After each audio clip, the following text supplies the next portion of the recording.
Happy Monday. I got Lissette Hurtado here, and today we're going to discuss something. I'm pulling up a text because I want to share it with you guys. We're going to discuss pricing homes in today's market versus 3, 6, 9, 12 months ago when it was a much hotter market. And I want to share some stats with you. I share these stats all the time, man. If you've watched me once, you've heard these stats come up, but I'm going to share them in accordance with today. Today, there are 955 single-family homes for sale in Port St. Lucie.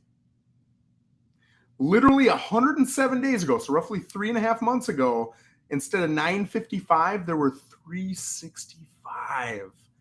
That means for every home that was on the market 3.5 months ago, there are now 2.62 homes on the market. That's a lot more competition. As a buyer, that's awesome, right? You got more to look at, more inventory, more choices, more options. But as a seller, you've got more competition. It's making it challenging. Guys, if you got comments or anything like that, feel free to put it in the comments, whether you're watching on YouTube, Facebook, whatever. We'll absolutely address your comments. A couple more stats. The median price is now, this is of asking price, right, is $469,800. It was $465 107 days ago. So it's kind of flatlined on the active price, right? How many have sold? This is for me the wow. So all these are kind of wow stats. How many sold in the last 7 days? Now I'll tell you, I've been watching this for 3.5 months, and with the exception of literally last week, let's forget about that, it's hovered between 70 and 102 sales a week, right? And honestly, 3.5 months ago, it was more in the 70 to 80 range. In the last month, it crept up into the 90 to 100 range. So sales have actually been going up, but listings coming on the market have gone up so much that it outpaces it, right? So what did it look like last Friday? Instead of 70 to 102, in 7 days, we had 45 homes that sold in a 7-day period. Today, I looked, and in the last 7-day period, it's 39. Sales are going down, right? This is a shifting market, no question about it.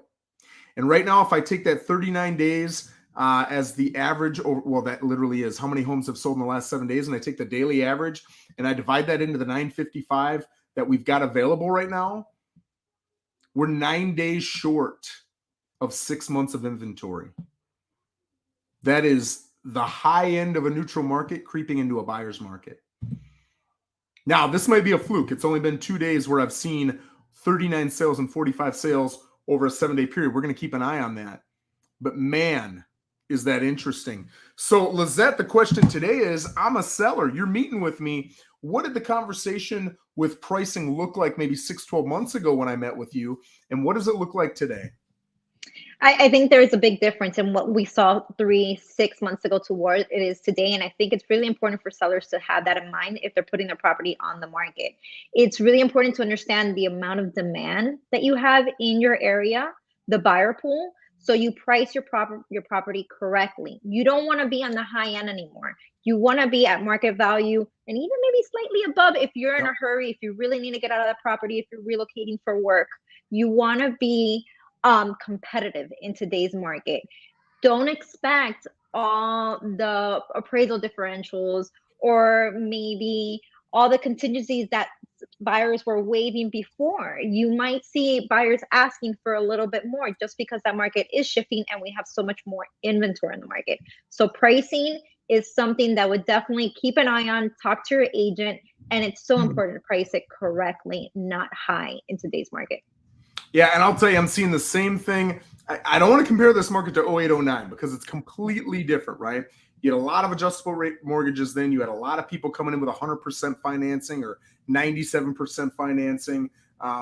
You had a lot of mortgage fraud. You had a lot of stated loans, which means the lender doesn't even look at what I've got going on in my bank account, my credit, any of that stuff. It's just me telling them and they take it, right? We don't have a lot of that anymore. So it is a different market. It's a shifting market, but it's a different market. But what I'm seeing now is buyers are seeing this shift and they're starting to come in with offers that are under asking, or maybe a good offer is asking, right? Doesn't mean that's where it's going to end up, but that's where it's coming from.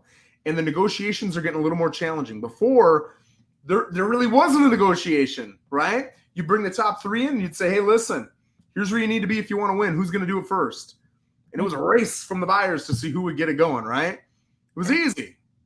Now it's going to be tough. Now having a negotiator, someone who can actually handle a conversation, build rapport with the other agent, build rapport with the other clients, negotiate intelligently, not let all of your money go in a conversation on the phone behind your back. It's becoming critically important, right?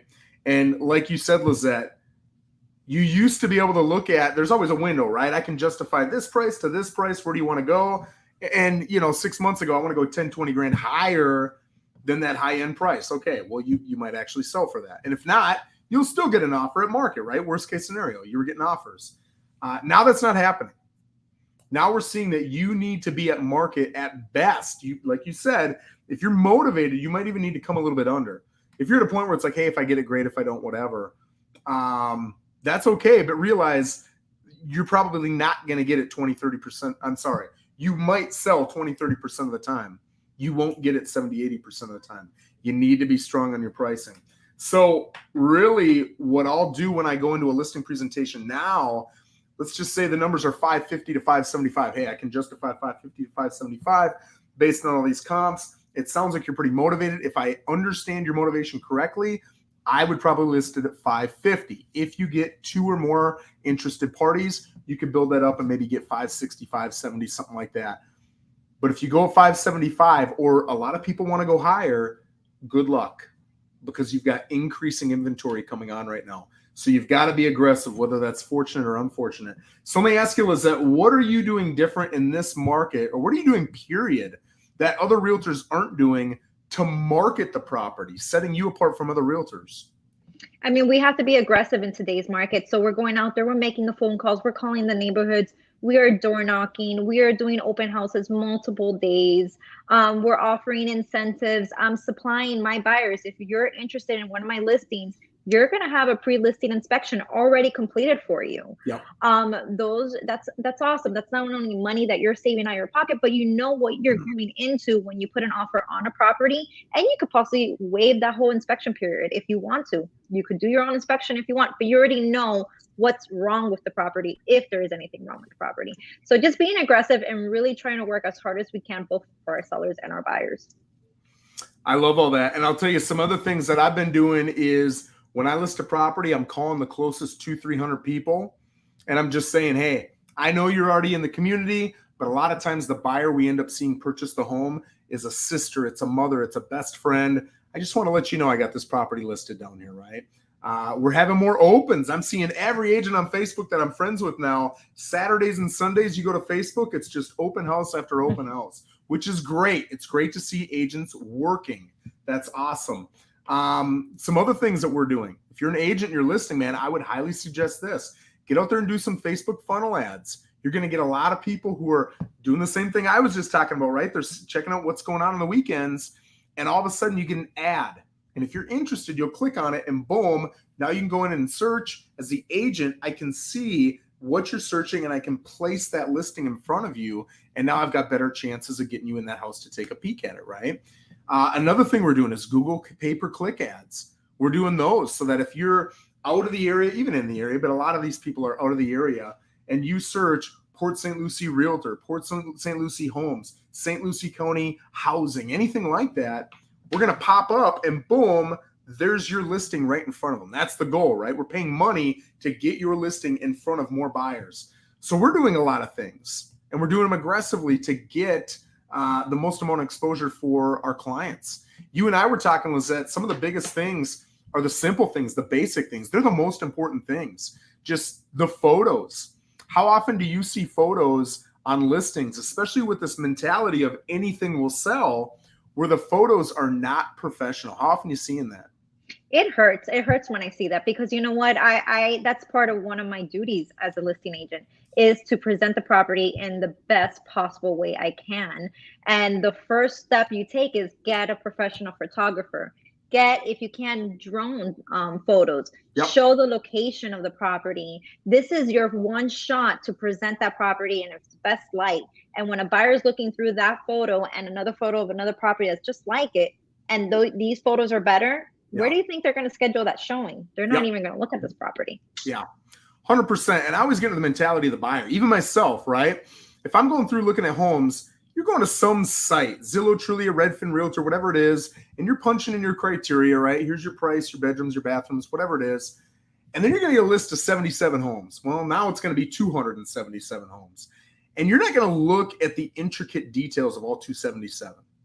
You're going to look at the main photo. If that photo sucks, next.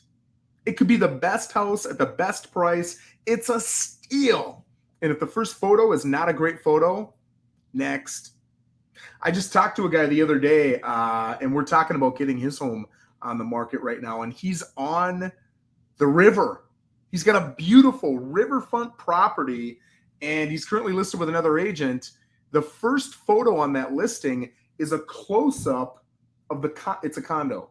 It's a close-up of the condo building. If you look at that photo, it looks like a $200,000 condo. It doesn't look like he's in the water. I would do a bird's eye view showing the water, showing the ocean is right out here. Man, you're just a 2-minute boat ride away from the ocean. And then it's going to pique their interest. Now you can come in closer on the next photo, then show the best shot of the inside, maybe the kitchen with the third photo. But you've got to sell it with those photos. I think too many agents think, well, they're going to look through all 47 photos. They're not.